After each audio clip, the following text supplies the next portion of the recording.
నమస్తే, welcome to news blaze. నేను మీ అమూల్య. ముందుగా హెడ్లైన్స్ చూద్దాం. ఫోన్ ట్యాపింగ్ కేసులో కీలక మలుపు, బండి సంజయ్ కు సిట్ నోటీసులు.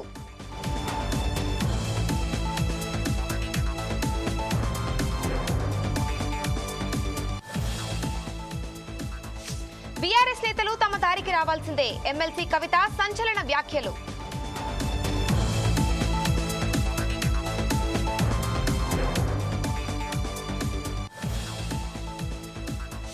వల్లభనేని వంశీకి సుప్రీంలో చుక్కెదురు, ముందస్తు బెయిల్ ఇవ్వడంపై అసహనం.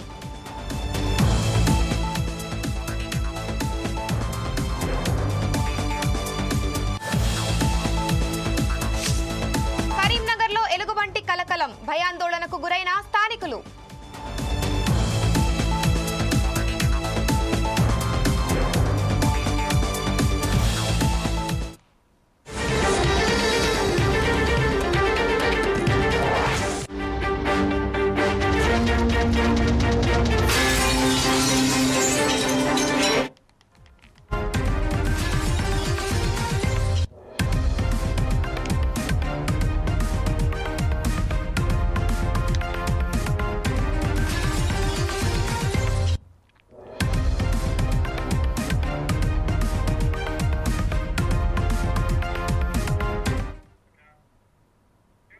ఫోన్ ట్యాపింగ్ కేసులో కీలక పరిణామం చోటు చేసుకుంది.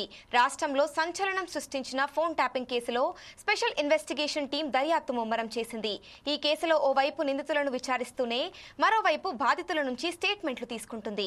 ఈ క్రమంలోనే కేంద్ర మంత్రి బండి సంజయ్ కి సిట్ నోటీసులు జారీ చేసింది. ఫోన్ ట్యాపింగ్ కేసులో సాక్షిగా వాంగ్మూలం ఇవ్వాలని కోరింది. సిట్ నోటీసుల మేరకు 2025 జూలై 24న విచారణకు హాజరవుతానని బండి సంజయ్ తెలిపారు.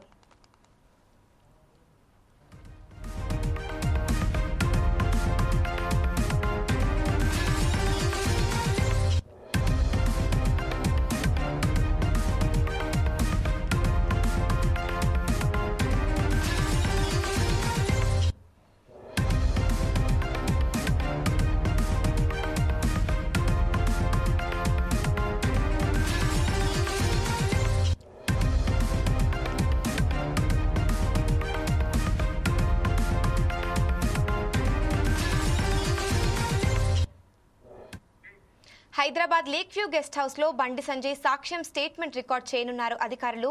బీఆర్ఎస్ ప్రభుత్వ హయాంలో తన ఫోన్ ట్యాపింగ్ చేశారని పలుమార్లు బండి సంజయ్ ఆరోపించారు. ఫోన్ ట్యాపింగ్ కేసులో ఇప్పటికే పలుమార్లు రాజకీయ నాయకుల స్టేట్మెంట్లను సిట్ రికార్డ్ చేసింది. TPCC chief Mahesh Kumar Goud, MLC Teenmar Mallanna, Faheem Qureshi తదితర నేతలు వాంగ్మూలాలను సిట్ తీసుకుంది.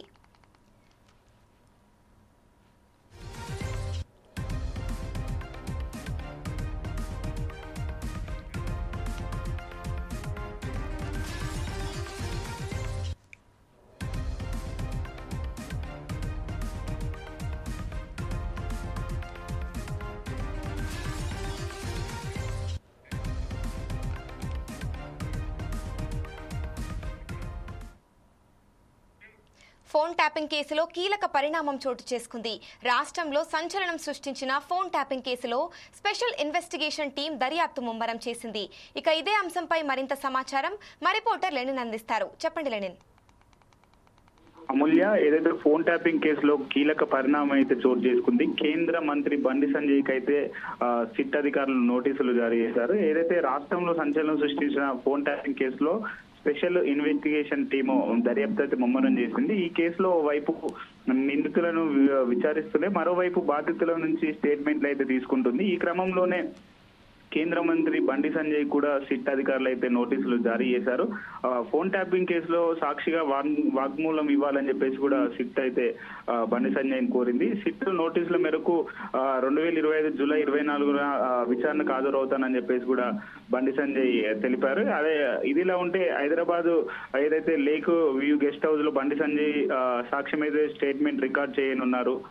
అలానే బీఆర్ఎస్ ప్రభుత్వ హయాంలో తన ఫోన్ ట్యాపింగ్ చేశారని పలుమార్లు బండి సంజయ్ ఆరోపించిన విషయం తెలిసిందే. ఫోన్ ట్యాపింగ్ కేసులో ఇప్పటికే పలువురు రాజకీయ నాయకుల స్టేట్మెంట్లు అయితే సిట్ అధికారులు అయితే రికార్డ్ చేశారు. ఏదైతే టీపీసీసీ చీఫ్ మహేష్ కుమార్ గౌడ్, అలానే ఎమ్మెల్సీ తీన్మార్ మల్లన్న, అలానే ఇతర నేతల సంబంధించినటువంటి స్టేట్మెంట్లను కూడా ఏదైతే సిట్ అధికారులు అయితే రికార్డ్ చేయడం జరిగింది. ఫోన్ ట్యాపింగ్ కేసులో రోజుకొక కీలక పరిణామం అయితే చోటు చేసుకుంది. ఇప్పటికి వరకు ఏదైతే ఫోన్ ట్యాపింగ్ కేసులో ప్రధాన ముఖ్యధారిగా ఉన్న ముఖ్య పాత్ర పోషించినటువంటి ఏదైతే ప్రభాకర్ రావును కూడా అధికారులు పలుమార్లు ఏదైతే విచారించిన విషయం మనకు తెలిసిందే. అయితే ప్రభాకర్ రావు కొంత సహకరించడం లేదని చెప్పేసి కూడా సిట్టాధికారులు అయితే తెలుపుతున్నటువంటి కొన్ని మనం చూడవచ్చు. అయితే ఏదైతే ఫోన్ ట్యాపింగ్ కేసులో ఒక కీలక పరిణామం అయితే చోటు చేసిందని చెప్పేసి మనం చెప్పుకోవచ్చు. అమూల్య, థ్యాంక్ యూ లెనిన్.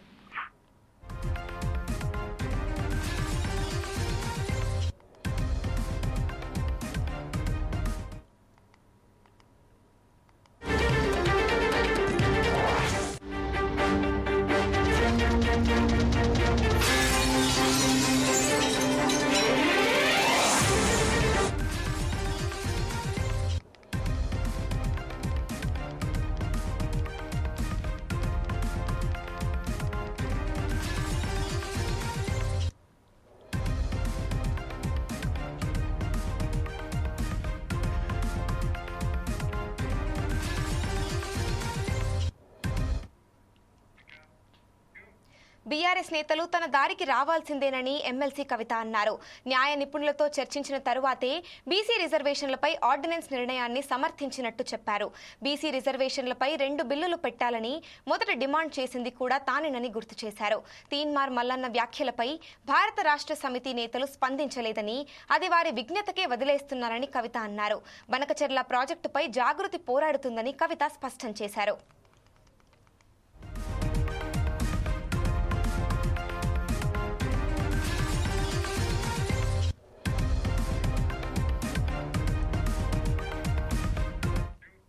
కేంద్ర జలశక్తి శాఖ మంత్రి ఇద్దరు సీఎంలతో నిర్వహించిన సమావేశంలో పండుగ వాతావరణం కనిపించిందన్నారు.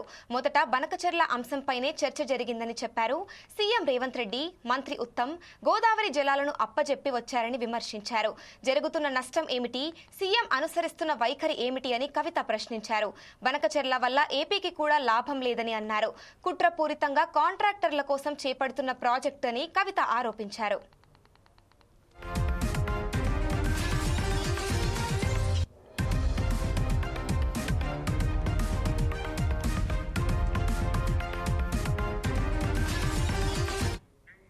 కాంగ్రెస్, బీజేపీలు దారుణంగా మోసం చేస్తున్నాయని విమర్శించారు. బనకచెర్లను తక్షణమే ఆపాలని, లేదంటే జాగృతి న్యాయ పోరాటం చేస్తుందని హెచ్చరించారు. బీసీ రిజర్వేషన్లు, బనకచెర్లపై అఖిలపక్షాన్ని సీఎం ఢిల్లీకి తీసుకెళ్లాలని కవిత డిమాండ్ చేశారు. ముఖ్యమంత్రి రేవంత్ రెడ్డి గారి ఆఫీస్ నుండి బాగా మేకపోతు గాంభీర్యాన్ని ప్రదర్శిస్తూ బనకచెర్ల ఇష్యూ చర్చకు వస్తే మేము పోమని చెప్పి లీక్లు ఇవ్వడం జరిగింది ముందు రోజు. కానీ తీరా తెల్లారి చూస్తే ఏమైందో ఏమో మరి చాలా సంబరంగా ఉత్తమ్ కుమార్ రెడ్డి గారు, రేవంత్ రెడ్డి గారు ఇద్దరు కూడా పోయి మరి చంద్రబాబు నాయుడు గారిని ఎదుర్కొని సన్మానం చేసి ఆ ఫోటోలు వీడియోలు చూస్తుంటే అయితే పండగ వాతావరణం కనబడ్డది. మరి అన్నీ చేసి కూర్చున్నారు. సరే మీటింగ్ పోయినరు. మీటింగ్ పోయినాక నేను మీ అందరికీ తెలిసి ఎప్పుడు కూడా సమాచారం లేకుండా మాట్లాడను, నిర్దిష్టమైనటువంటి ఆధారాలు లేకుండా మాట్లాడను. వీళ్ళు మీటింగ్కి పోయినరు, జలశక్తి మీటింగ్కి. మొట్టమొదటి అంశమే ఎజెండాలో బనకచెర్ల జరిగింది. అక్కడ మొట్టమొదటి అంశం బనకచెర్ల ఉంటే కూడా కనీసం పౌరుషం లేకుండా, సిగ్గు లేకుండా ముఖ్యమంత్రి గారు, మన ఇరిగేషన్ శాఖ మంత్రి గారు మీటింగ్ మొత్తం కూడా కూర్చొని అప్పనంగా గోదావరి జలాలని గిఫ్ట్ లెక్క చంద్రబాబు నాయుడు గారి చేతిలో పెట్టి రిటర్న్ రావడం జరిగింది. ఎంత దారుణం అంటే ఇది. ఈ బనకచెర్ల ప్రాజెక్టు కనుక జరిగితే గోదావరి జలాలలో తెలంగాణ యొక్క హక్కులు శాశ్వతంగా హరించిపోతాయి. ఈ విషయం తెలుసు, ముఖ్యమంత్రి గారికి తెలుసు, ఉత్తమ్ కుమార్ రెడ్డి గారికి తెలుసు. అయినా అటెండ్ అయినరు, అయినా పోయినరు. పోయి ఉల్టా సన్మానాలు చేయించుకొని, దండలు వేయించుకొని నీళ్లు అప్పనంగా అప్పచెప్పి వెనక్కి రావడం జరిగింది. నిజంగా ఎంత బాధ అనిపించిందంటే ఆడ చంద్రబాబు నాయుడు గారు సన్మానం చేస్తుంటే ముఖ్యమంత్రి గారి ముఖం ఆనందంతో వెలిగిపోతున్నది. కానీ నాకైతే బలిక బక్రాన్ చూసినట్టు అనిపించింది. కానీ ఇక్కడ బలయ్యేది ఎవరు? తెలంగాణ ప్రజలు. తెలంగాణ ప్రజల యొక్క హక్కులు, గోదావరి నదీ జలాల్లో శాశ్వతంగా హక్కులు కోల్పోతాం. ఇది వాస్తవం, ఇది జరిగింది అక్కడ. ఎందుకంటే ప్రెస్ ఇన్ఫర్మేషన్ బ్యూరో తెలుగులో ఒక ప్రెస్ నోట్ ఇచ్చింది. ఇంగ్లీష్లో ఒక ప్రెస్ నోట్ ఇచ్చింది. మరి వాళ్ళు పర్టికులర్గా చెప్పడం జరిగింది, ఎజెండాలో బనకచర్ల ఇష్యూ చర్చించినాం, పవర్ పాయింట్ ప్రజెంటేషన్ కూడా ఇచ్చినాం అన్నటువంటి అంశం ప్రెస్ ఇన్ఫర్మేషన్ బ్యూరో చెప్పడం జరిగింది. బయటకు వచ్చి ప్రెస్ మీట్ పెట్టి దారుణంగా మన ముఖ్యమంత్రి గారు బుకాయిస్తున్నాడు, ఆయన బొంకుతున్నాడు. అరే జరగనే లేదు, వాళ్ళు అడిగితే కదా మేము కట్టేది. ఎంత దారుణం ఇది! ఇంత సిగ్గులేనితనం ఉంటుందా? ఇంత ఘోరం ఉంటుందా? ఇంత అన్యాయం ఉంటుందా? జరిగింది వాస్తవంగా అక్కడ అంతమంది సీనియర్ ఆంధ్ర ఇంజనీర్లు ఉన్నారు, ఇక్కడ సీనియర్ తెలంగాణ ఇంజనీర్లు ఉన్నారు. జరుగుతున్నటువంటి నష్టం ఏంది? మీరు ప్రదర్శిస్తున్నటువంటి వైఖరి ఏంది? ఇంత నాన్ సీరియస్గా ఉండేటటువంటి ముఖ్యమంత్రికి నిజంగా మన రాష్ట్రాన్ని పరిపాలన చేసే హక్కే లేదు.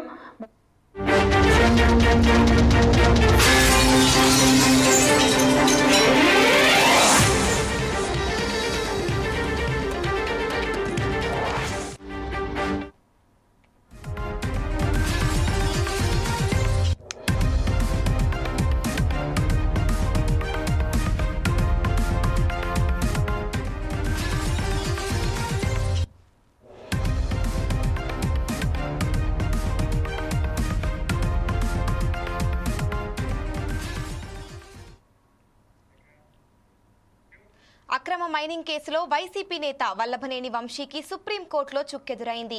ముందస్తు బెయిల్ మంజూరు చేస్తూ రాష్ట్ర హైకోర్టు ఇచ్చిన ఉత్తర్వులను సుప్రీం ధర్మాసనం పక్కన పెట్టేసింది.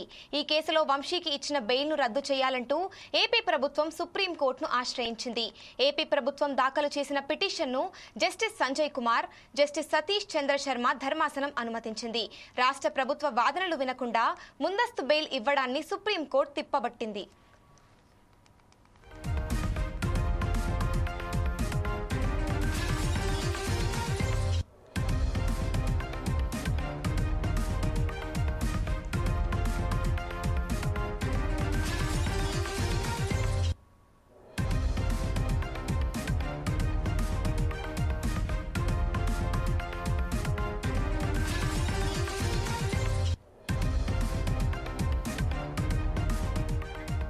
ఈ పిటిషన్పై తాజాగా విచారణ చేపట్టాలని ధర్మాసనం ఆదేశించింది.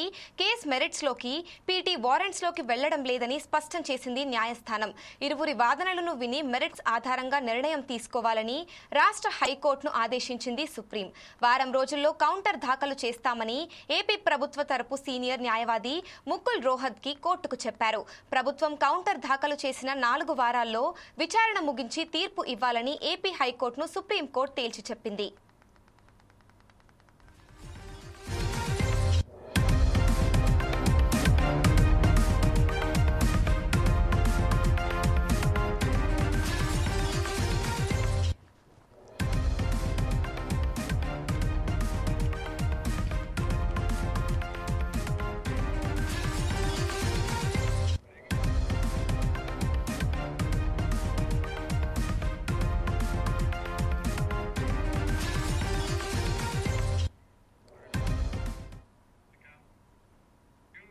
అక్రమ బంగారం కేసులో కీలక పరిణామం చోటు చేసుకుంది.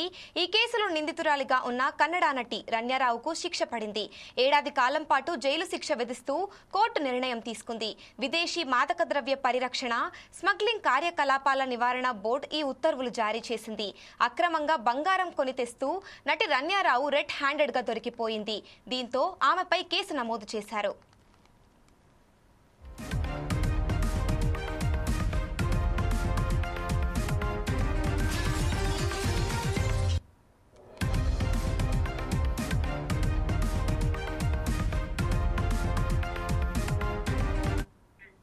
ఈ కేసులో రన్యారావుతో పాటు మరో 2 నిందితులైన తరుణ్ కొండారు రాజు, సాహిల్లకు కూడా ఇదే శిక్ష విధించినట్లు బోర్డు తెలిపింది. అక్రమ రవాణాకు సంబంధించిన బలమైన ఆధారాలు ఉన్న నేపథ్యంలో శిక్ష కాలంలో వారు బెయిల్ కోసం దరఖాస్తు చేసుకునే అవకాశం లేదని తెలిపింది. దీంతో 3 నిందితులు 1 ఏడాది పాటు జైల్లోనే ఉండాల్సి ఉంది. ఈ కేసులో ప్రతి 3 నెలలకు ఒకసారి విచారణలు జరుగుతాయని పేర్కొంది. ఇలా 1 ఏడాది వరకు కొనసాగుతాయని వెల్లడించింది.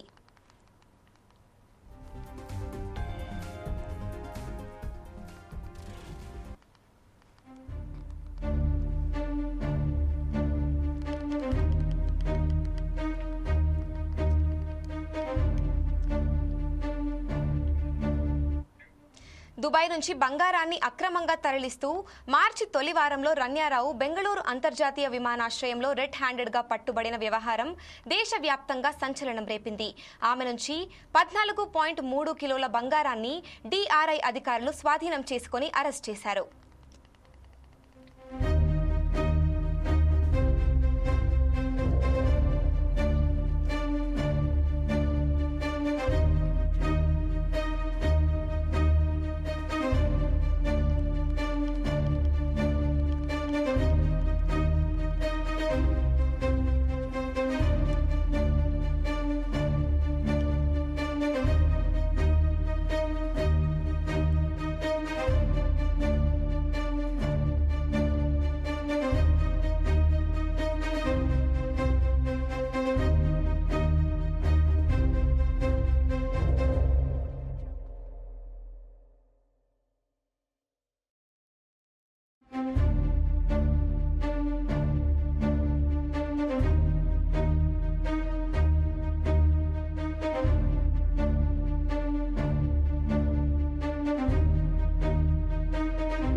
ప్రమాదం సంభవించింది. తూర్పు ఇరాక్లోని కుట్ నగరంలో ఉన్న ఓ హైపర్ మార్కెట్లో ఈ ప్రమాదం జరిగింది. పెద్ద ఎత్తున మంటలు చెలరేగాయి. కొద్దిసేపటికే మంటలు బిల్డింగ్ మొత్తం వ్యాపించాయి. ఈ ప్రమాదంలో కనీసం 50 మంది మరణించినట్లు తెలుస్తోంది. మరికొందరికి గాయాలయ్యాయి. 5 అంతస్తుల భవనంలో రాత్రిపూట మంటలు చెలరేగినట్లు INA తెలిపింది. సమాచారం అందుకున్న అగ్నిమాపక సిబ్బంది హుటాహుటిన ఘటనా స్థలికి చేరుకొని మంటలను అదుపు చేసింది.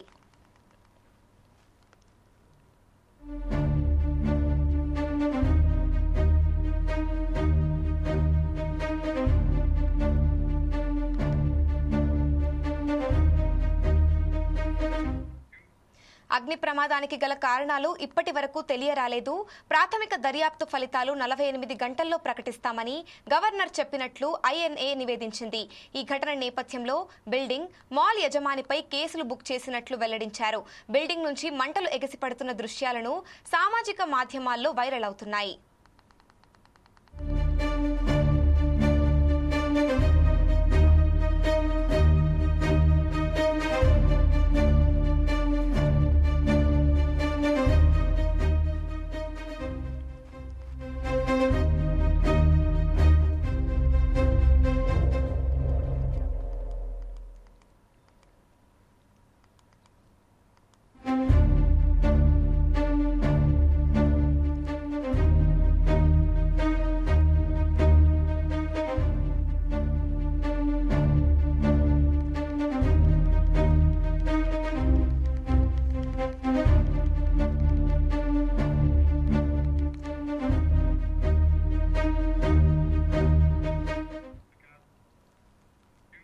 కరీంనగర్ శివార్లలో ఎలుగుబంటి కలకలం రేపింది. వికలాంగుల కాలనీలోకి అర్ధరాత్రి ఎలుగుబంటి చొరబడింది. పాడుబడిన ఓ ఇంట్లోకి ఎలుగుబంటి ప్రవేశించింది. ఎలుగుబంటిని అక్కడి నుంచి వెళ్లగొట్టేందుకు కాలనీ వాసులు ప్రయత్నించారు. అటవీశాఖ అధికారులకు సమాచారం ఇచ్చారు. తెల్లవారుజామున స్థానికుల అరుపులతో ఎలుగుబంటి వెళ్లిపోయింది. గతంలోనూ కరీంనగర్ శివార్లలోకి ఎలుగుబంటి ప్రవేశించింది. ఇలాంటి ఘటనలు పునరావృతం కావడంతో స్థానికులు భయాందోళనకు గురవుతున్నారు.